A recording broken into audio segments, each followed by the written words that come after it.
Hi there. Thank you, ma'am. Nice temperature in here, like outside. It's a beautiful day outside. Finally. I know you control the weather too, Matt. You should have just done a little bit better. I try. So I was saying somebody better, a few days ago when it was 28 degrees, that somebody better tell April that she's not February. All right. Here we go.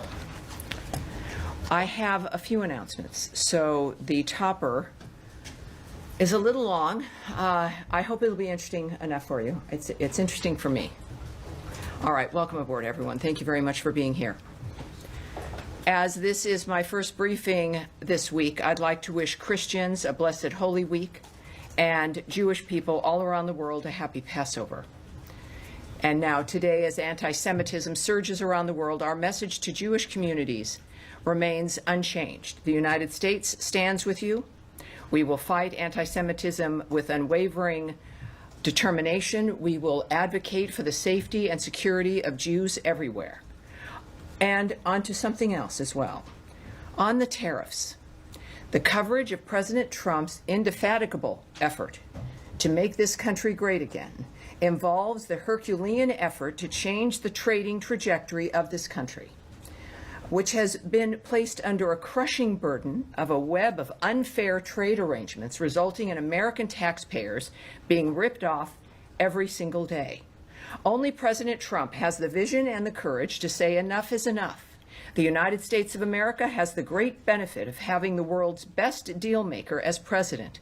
His actions on tariffs have illustrated to our enemies and allies alike that the United States is a nation that should not be taken for granted and whose fortunes are directly connected to the success of every other nation on this planet. Through this process, Americans and people of the world over have been reminded about how America has been taken advantage of, and that, courtesy of President Trump, we have a way to fix the damage done to this nation and the world by the global left.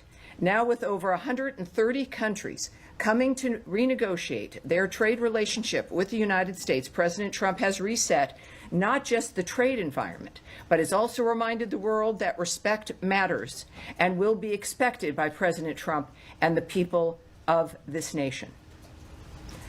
In announcements for today as well, the State Department has canceled another 139 grants worth $214 million under Secretary Rubio's direction. As the Secretary said, quote, "The American taxpayers should not be funding misguided programs. We are cleaning up the mess the previous administration left and rebuilding an agency that's focused on putting America first."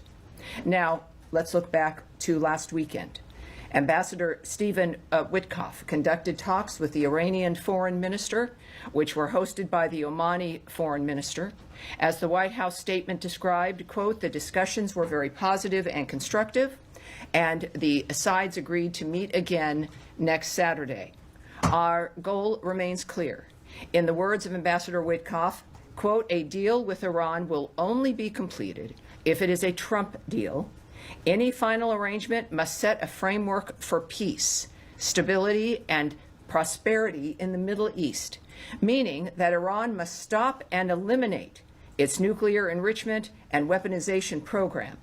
It is imperative for the world that we create a tough yet fair deal that will endure, and that is what President Trump has asked me to do."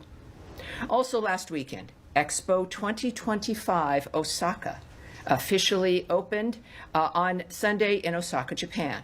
The 31,000 square foot USA pavilion showcases American excellence, innovation, and leadership, and reinforces our commitment to engagement in the Indo-Pacific and the U.S.-Japan bilateral relationship. Over the coming 6 months, the Expo looks forward to welcoming millions of visitors. Back here at home, Secretary Rubio joined President Trump in welcoming President Bukele to the United States yesterday. Since Secretary Rubio's visit to El Salvador, the United States has deported dangerous MS-13 and TDA gang members to El Salvador's prison. Because of this, our nation is safer and more secure. As Secretary Rubio said of President Trump and President Bukele, our hemisphere is lucky to have two leaders who are totally aligned in their commitment to law and order. Last, in non-foreign policy news, I want to applaud the Trump administration's FDA on their plan to phase out various animal testing requirements. As the FDA said in their announcement, quote, "The new approach is designed to improve drug safety and accelerate the evaluation process while reducing animal experimentation, lowering research and developmental costs, and ultimately lowering drug prices." Bravo. That's my topper. All right, now to your questions, sir, Mr. Matt Lee, the AP. Thank you, Tammy. Yes. I just wanted just a point of clarification. You said that only President Trump can undo the damage done to the world, the nation, and the world by the global left. I know, surprising that it comes from me, isn't it? Surprising that comes from me. This has to do with, you're talking about tariffs, right? The whole world free trade, international trade regulations began after the Second World War. Well, I'm yes. looking at one Eisenhower, two Nixon, Reagan, Bush, Matt, may I answer one, you? I know. and Bush two, Yes. and I'm. Yes. Well, you know, there's something. Let me answer Are they you, part sir. of the global left? Let me answer you. Let me answer you. Everything that starts like, well, trade, there's always a good idea, right? You always have a really great plan and things move along and it's very good and it's very nice. And then time changes and the left gets control of certain aspects, certain countries, certain Congresses, and things begin to change and spending begins to increase and arrangements begin to change and are not necessarily as good for the United States.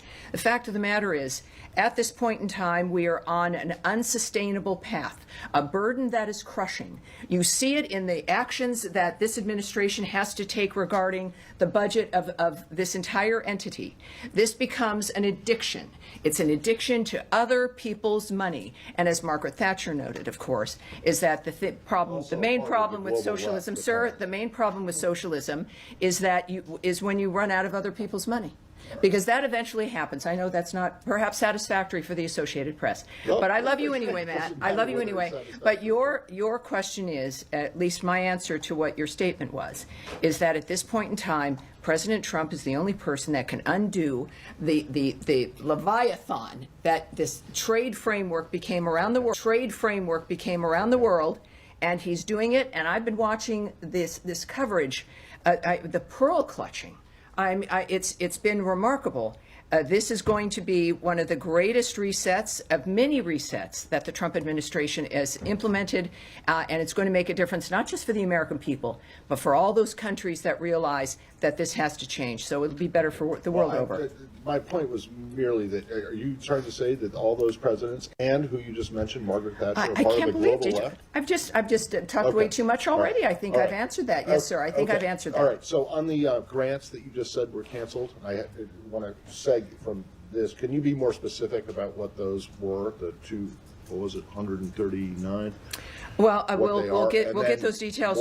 What we do know is that the secretary himself felt passionate enough about this to tweet it himself. Oh, he did? And that what I stated to you about his commentary was from his account, the secretary's tweet at 12:35 p.m. this afternoon. And I'll read it again because there's a couple more details here in the tweet. Under my direction, the State Department has canceled another 139 grants worth $214 million. The American taxpayers should not be funding misguided programs like building the migrant domestic worker-led movement in Lebanon or get the trolls out in the United Kingdom. We are cleaning up the mess the previous administration left and rebuilding an agency that's focused on putting America first. So those are two examples that the Secretary shared. There are, because I'm a mathematician, 137 more. And I'm sure at some point we will, I believe that, I'll tell you what, let's see if we can find the full list. And we'll move ahead accordingly. So, and that just segs into the broader budget question. You saw the reports yesterday and the day before about the OMB plans for a drastic reduction in the State Department, or the Function 150 budget, which includes state and USAID. What can you tell us about that? I can tell you that throughout the history of the United States, everyone has a budget plan. And everyone has ideas for budgets. And every president has a budget plan and sends it to Congress. And then Congress either accepts it or they have their own ideas, which happens more often than not.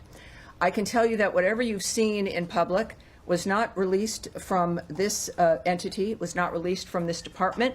It was not released by the secretary. That there is no final plan, final budget, final dynamic. That is up to the White House and the President of the United States as they continue to work on their budget plan and what they will submit to Congress. So I would suggest that you check with the White House. But the kinds of numbers and what we tend to see is reporting that is early or wrong or based on leaked documents from somewhere unknown, and then everyone writes stories about those things. And earlier, when I was speaking with our bullpen here, whom I love most of the time, it would be wise to be cautious before acting on every single element you see leading up to something as important as this budget coming in from President Trump. So we'll wait and see. Of course, again, these are not known or finalized or planned. Only President Trump has that information, and we're going to see it soon, I'm sure. Okay. All right. Thank you. Yes, ma'am. I'll follow up on that, though. There was some criticism from Democratic lawmakers about contributions to international organizations dropping by 89% from $1.4 billion last year to $169 million, including, quote, eliminating funding for the UN and NATO.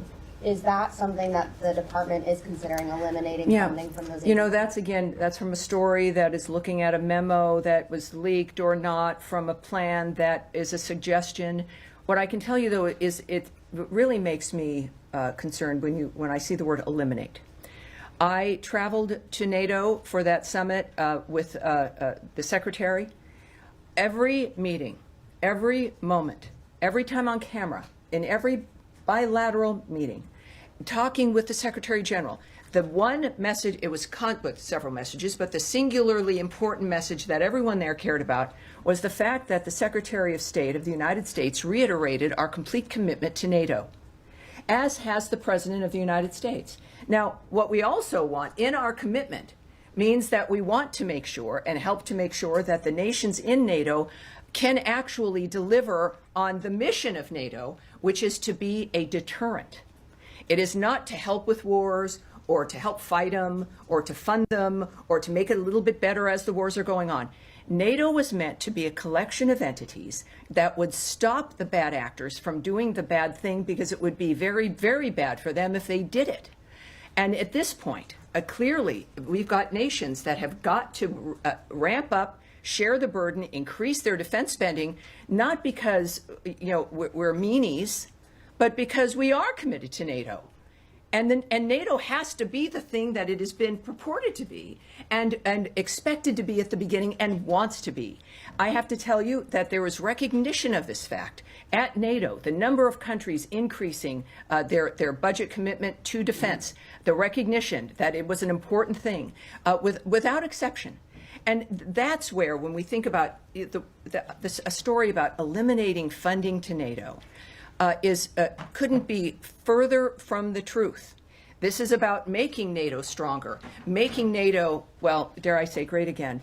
But that's where it becomes like fear-mongering and understandably upsets people. But as I've said with the other review we've had with the foreign aid, some things will change, but it doesn't mean that we've changed our commitment to something, but it may look different. That if, in fact, other nations are coming together and raising their commitment and their contribution, perhaps the American contribution then does come down, and yet NATO is stronger.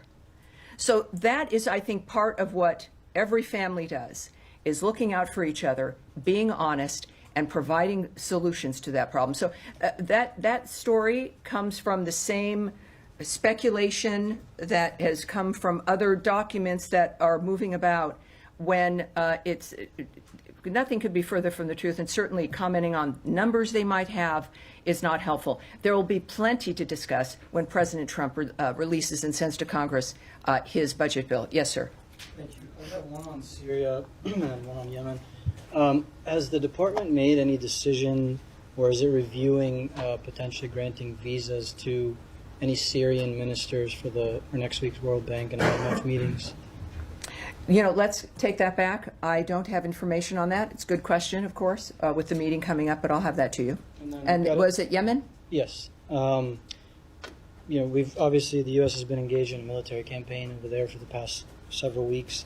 Is the State Department leading any diplomatic path to get to whatever end result it is that the U.S. wants? We've seen reports that the U.S. is now looking at potentially supporting a ground invasion in Yemen, or supporting factions inside of Yemen to push ahead with the momentum after the military campaign.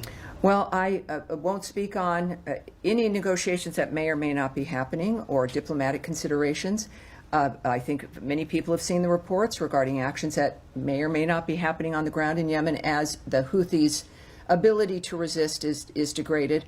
That's not something I can remark on. Of course, though, when we think about the nexus of the nature of what's happening in the Middle East, the United States has made its point clear, as the Secretary and through the President, through ceasefire work and the nonstop efforts regarding the issues in Israel and on the Gaza Strip, and certainly now in the remarkable fact that Iran is at the table regarding their condition, which has also been affected, of course, by the degrading of Hezbollah.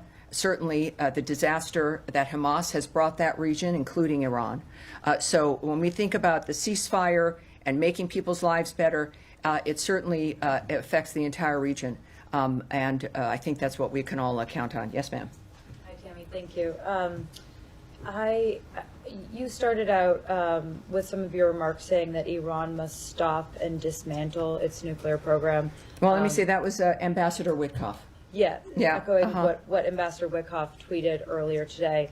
But just trying to get some clarity on what the administration sees as a potential end goal here with these negotiations with Iran, because last week, heading into the talks in Oman, Witkoff made some remarks to the Wall Street Journal in which he said that the red line would be the weaponization of Iran's nuclear capability, presumably leaving the door open to Iran maintaining a civilian nuclear program.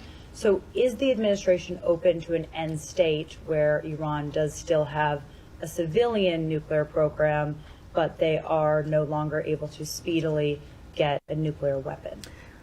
Well, first of all, for a comprehensive response, and we heard from Caroline earlier, the White House has that kind of response.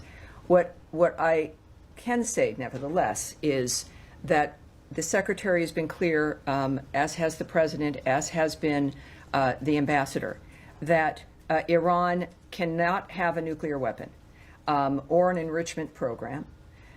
What we hear, and I said this again to our friends earlier in the day, as I do, some of you listening from home, I kind of spend about a half hour with our bullpen during the day, and we have some talks and find out what's on their mind. But what I mentioned, because there's always a reaction to a single tweet or a remark that's in a newspaper. And as we are clearly moving to a secondary meeting, which I still won't call a negotiation, but that could change, is that these are people who are the best in the world. Ambassador Witkoff clearly is one of the best people in the world for negotiating and for dealing with bad actors and getting peace and ceasefires. But when things are being said in the moment, in public, you must consider that that's not part of how they negotiate in the sense of whatever they're talking about together. And that one should always wait and see that no one's negotiating in public. No one is, I don't know who that message would be for or the nature of what's said and how and what format.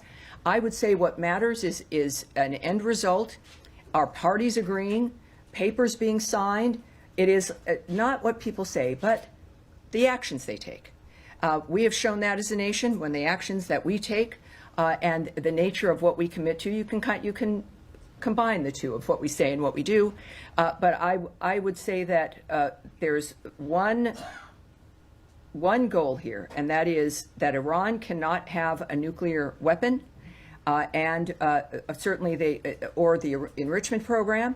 And that is, I think, a pretty easy thing to start with, and that is the the one thing that we know that they're working on, and I think we'll have some success considering who we're addressing. So just Yes, sir. Follow up on Iran. You mentioned Ambassador Witkoff's tweet today. Last night in an interview with Fox News, he was talking about keeping Iran's enrichment levels below 3.67%, which is like on par with JCPOA. Today he talked about eliminating Iran's enrichment.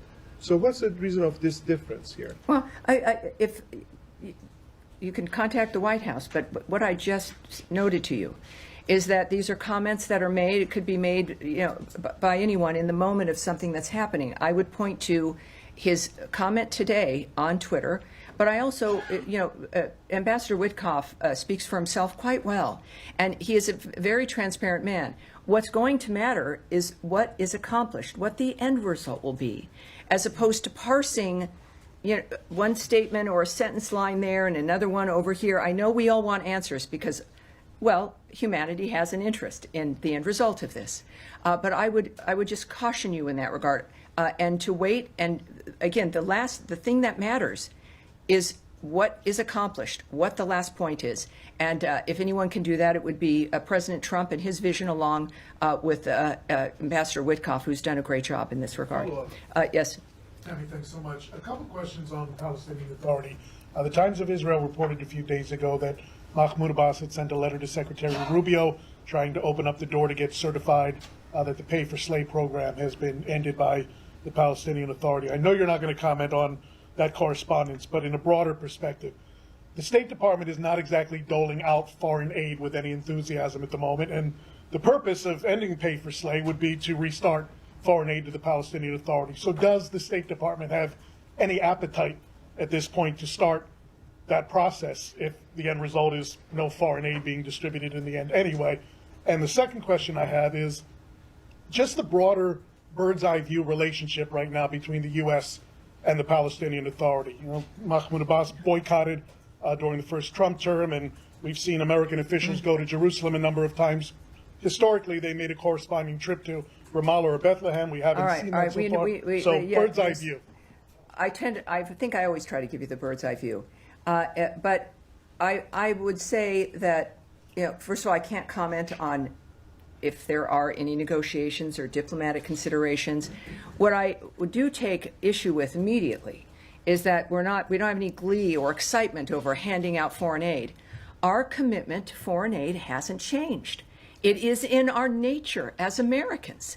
It's what we do. I would argue the starting of this country was an aid package for the future.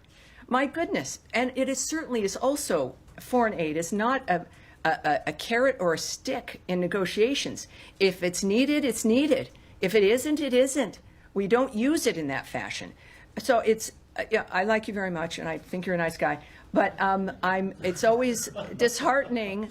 I want to be mean. I don't want to be mean. Only to Matt I want to be mean. It's disheartening but it reminds me, and I'm glad that I'm here, to repeat, for people to not be left with that impression that it's not like, oh, we got to give foreign aid. It would be great if nobody needed foreign aid. But we know that we are a country with incredible resources. We know that. And we have incredible responsibilities. And we do not shy away from them. It's part of why we do what we do. We want to be a part of the world. We know we can help, and we do. So it's not ever a part of that we just don't want to do something, and so we're not. It's can we? And can it be done properly? Is it aligned with what's great for the United States? And mostly also, certainly it is not used as a weapon. And I just want to say that as strongly as I possibly can. And as far as the nature of what's happening, we are asked often by many of you in different ways, is that there is a constant, regular commitment to Gaza, to the Gazan people, certainly to one of our strongest, if not most stalwart ally, Israel, who have, by the way, a new ambassador from the United States, Ambassador Mike Huckabee. So we're very excited about the future. We are working constantly to have a ceasefire and to change the trajectory on the ground. That has not stopped.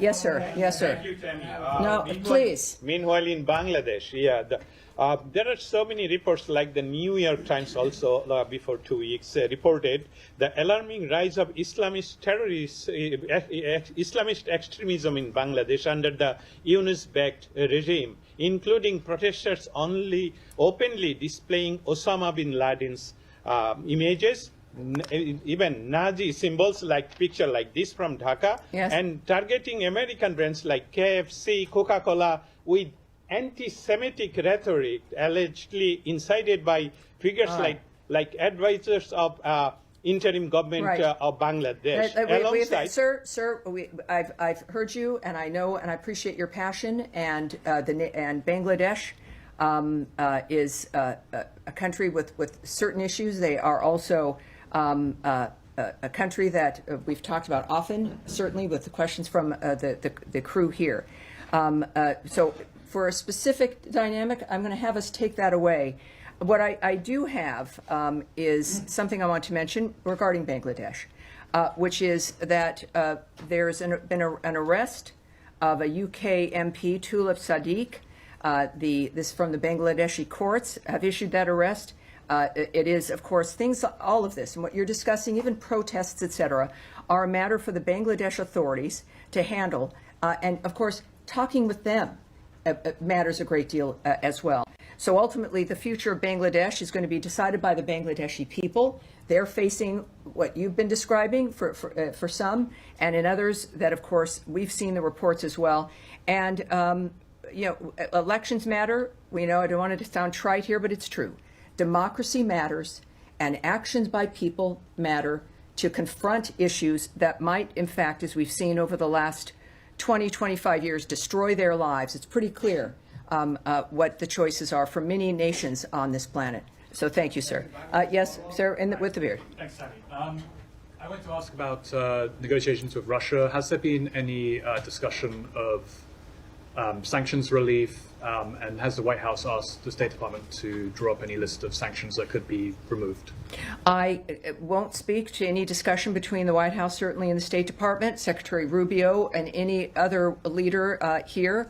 What I can say is a reminder that what was clear from the beginning, there would be no negotiations, no decisions, no arrangements until after the carnage has stopped. And after Palm Sunday, it's clearly a dynamic where there have to be more questions about the nature of who's really committed to peace and a ceasefire. But there is no negotiations or arrangements and based on the regular statements from the administration and from Secretary Rubio as well, that until it's a meat grinder. That has not changed. And until that stops, nothing like that is happening. And yet we continue to work, obviously, for the ceasefire in that regard. Yes, sir. Hi, Tim. Thank you. I had a question about Sudan. The outgoing Biden administration declared the RSF's actions as a genocide. Does the Trump administration agree with that designation of genocide? Here's what I can tell you about what's been happening. The United States condemns in the strongest possible terms the RSF's continued escalation of attacks on Al-Fashir, North Darfur, as well as the attacks on nearby Zamzam and Abu Shuk, internally displaced persons, which is the IDP camps. We are deeply alarmed by reports the RSF has deliberately targeted civilians and humanitarian actors in Zamzam and Abu Shuk. We condemn the RSF's attacks on the most vulnerable of civilians, including killings of at least 10 U.S.-funded relief workers providing critical life-saving assistance.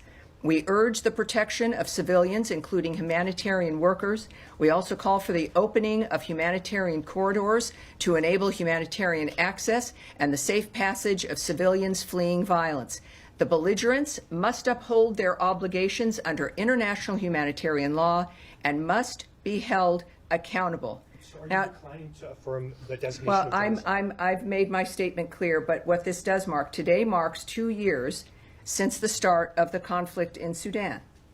And this conflict has caused death, destruction, and a displacement crisis that has the potential to destabilize the entire region with massive flows of displaced people, arms, and disease.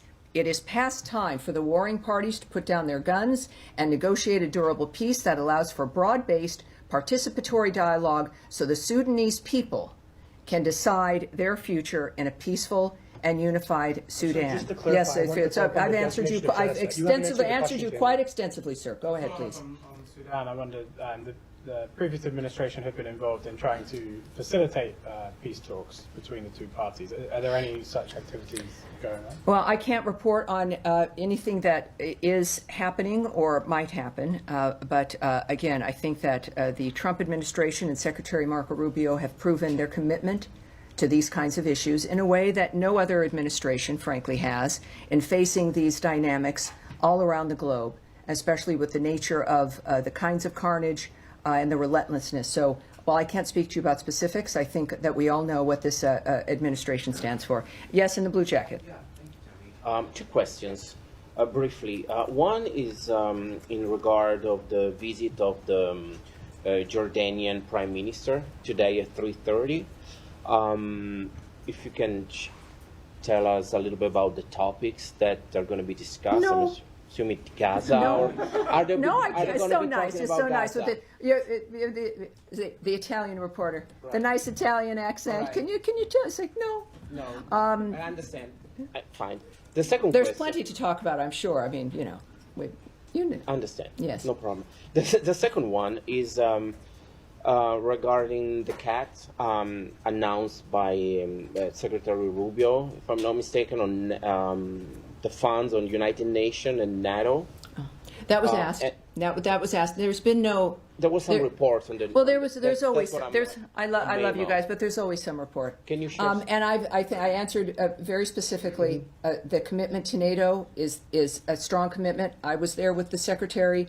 That was a singular, really a main message about our commitment to NATO is as strong, if not stronger. Our presence indicates that, but also our words and our actions indicate that. And our asking our NATO partners to become stronger and more involved in their own defense spending is an indication of that commitment to NATO. All right, you guys. I think that's gonna be it, you guys, for today. I have to be somewhere, which is unusual. Normally, it's only here that I have to be. You have a nice weekend too. Oh, I'm sorry. All right, one more. Secretary Rubio shared over the weekend about the 10 additional men being sent to El Salvador. Do you know on which authority they were sent? Was it AAA or Title VIII? So, first of all, he did note that, and which means this country is certainly a little bit safer, isn't it? I would refer you to the Department of Homeland Security and DOJ, which makes those kinds of decisions. I would also note that it was great to have President Bukele here. Clearly, a remarkable man and such a great ally, helping to make America safer again. And his love for the American people is I think pretty obvious, even though he loves El Salvadorans more, I'm sure. But it was a great weekend in that regard. Obviously, not a good weekend with certain other actions. But this is a busy administration. It is a country that is standing ready to do what's necessary to help not just their neighbors, but also the rest of the world. We're not even 100 days in. And it's I don't know, I'm having a great time. I don't know about you guys. So I look forward to more, and thank you for that question, and I will see you on Thursday. Thank you, everyone. Thank you.